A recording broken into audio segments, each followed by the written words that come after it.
What's up, California? We're here in San Pedro, California, one of my old stomping grounds, and we're in Happy Diner Cafe with a friend of mine and business owner, Lawrence. He's the owner of AllFit. He's been a Muay Thai instructor for, over 20 years. He's a pillar of the community here in San Pedro. He helps promote good health, good living, and good structure for both men and women and kids. And today we're going to talk a little bit about the campaign for 2018, about some of the views, and we're going to ask the community and pillars of the community, people that have had their feet on the ground in the community, what they think about certain ideas. And there's two big issues that are pending right now in California. One is the fact of the police brutality and excessive use of force with police officers, and the other one is the funding for the schools in California. Why our hands are so handcuffed and tied for trying to get funding for California. And I basically just kind of wanted to ask you, what's your thoughts or any solutions you think there are for policing, better policing here in California? My thoughts on that, for better policing, I definitely feel that we need, in my honest opinion, probably need more officers, qualified officers. That's one of the things. And you brought up to me earlier about having a different hiring process, which I find interesting. So that's one thing. I think if we have more officers that are qualified, have more of a level head, they will, they will make better decisions instead of rash decisions, hasty decisions on some of the things that they've done, which is deemed as police brutality in some cases that have been caught on video.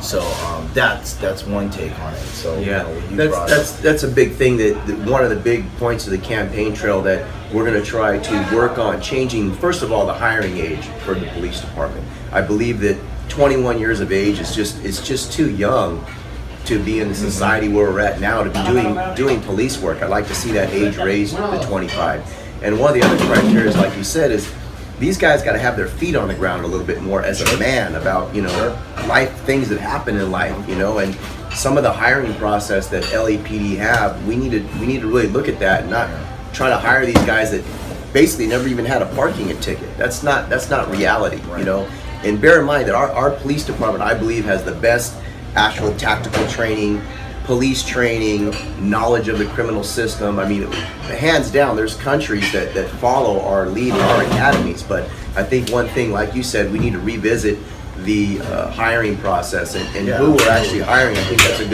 a good starting point. Yeah. And the other thing we wanted to talk briefly about was our education system. There's a big thing that, California puts out, I hate to tell you, it's just the truth, the best athletes. We have some of the most musical talent here. Everybody comes to Hollywood to be an actor, even though if they're not here, they're still representing California. They come for the weather. They come for the weather, correct? So properties tend to go up. Yeah. Which we can talk about that too. Have big ideas about residency. I mean, I think that if you're a resident here in California, been here your whole life, there should be programs where we should be able to buy a home as a resident. I mean, the prices are so crazy. We spent all our time and our taxpayers' money and our whole effort of our communities that we should be able to buy a home in our own community. But back to the schooling thing real quick. There's such a fight in Sacramento with Jerry Brown about the funding for our teachers, and getting money for our school system. I mean, all the lottery money, all the tax dollars. I mean, where's this money being spent? Where is it going? I mean, and why do our teachers every year have to sit with the Board of Trustees and negotiate a contract every single year on the funding? I believe there should be some type of funding across the board that's equal to all parties in all school districts, whether it's 2 kids or 1,000 kids. And I think bonuses should be given to teachers on merit, that if their classrooms and kids are doing better, that there should be some type of merit program that, enterprises and shows a good faith to these teachers that are doing it. Something to encourage teachers for doing such a good job. I mean, I have friends that are teachers that go day in, day out, and they go above and beyond what they're paid for. And they even buy their own material. I hear that a lot from the teachers, that they're spending money out of their own pocket to buy materials to teach these kids. And these teachers do care, but after a while, then they don't start to care. Then they start giving up. If they're not being treated well as employees of the city or the state, sometimes you just don't even care, and then they start their teaching goes to the wayside. They start not paying attention to the kids. They don't want to raise anybody's kids if they don't have to.